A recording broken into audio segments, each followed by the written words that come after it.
The Council of Young Israel Rabbis in Israel marked the third anniversary of the expulsion from Gush Katif and northern Shomron by holding an evening of commemoration, inspiration, and solidarity. INN-TV was there. Rabbi Soloveitchik, I believe, was the one who said that Tisha B'Av is the national Jewish day of mourning, that all tragedies that befall the Jewish people throughout history are the ones that we remember on Tisha B'Av.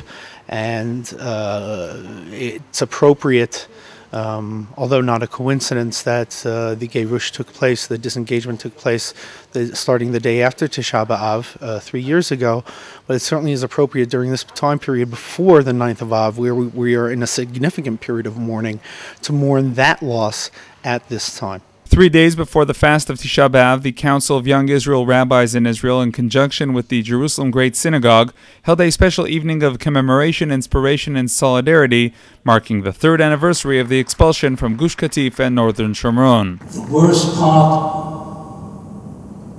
of this disengagement, the whole policy behind it, it's absolute stupidity. There was nothing to recommend it. It was a stupid, dumb act. Do you know what they told us during the entire period before the disengagement? That this disengagement is going to make the country more Jewish and more democratic. And it was a lie. It crushed democracy. And we're not much more Jewish than we were before. There are approximately 200 expellees from Gush Katif that need immediate, significant dental work but cannot afford it. We are working with Dr. Abramson to raise funds to cover just his costs of getting these people the dental care that they need and for them not to be charged. So both of those fundraisers are significant and important. Every single time I tell the story about our lives in Gush Katif, about the pearl that Gush Katif was among the sand dunes there, it was like a pearl. And every time I tell it, my yearning, my longing for my home, for my homeland, becomes more strong, it becomes more intense. We cannot have a leadership where one is vying with another to be the father of a Palestinian state. We cannot have leadership that calls for withdrawal, retreat, and flight. But it wasn't just the expulsion itself that was related to by the speakers. One of the main goals of the event was to discuss the situation of the expellees and call on everyone to volunteer to answer their needs. These 3 years, much more difficult than the mortars and the rockets, much more difficult than the terror. It's hard to believe, but it really was more difficult. It is a great job to be done. Our first job, of course, is going to be to give whatever aid and assistance we can to those who were cast out of their homes in Gush Katif. I think I can feel more than a lot of people and all the people from Gush Katif how the longing of tzaddikim over the generations was for Binyan Yerushalayim, for Binyan Beit HaMikdash, for the Shekhinah himself, the longing to his ma'on, to his place. And I hope, as I tell my story about why I love Gush Katif so much, I hope that you in your heart and in your souls will feel the yearning, the longing for our home, for our homeland.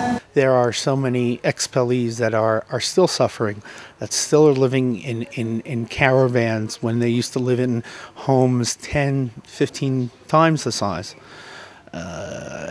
It's a tragedy that continues to be a tragedy, not only because they were thrown out, but because those people, for the most part, are still suffering, whether they are jobless or, again, as I said, living in caravans or unsure of what their future is.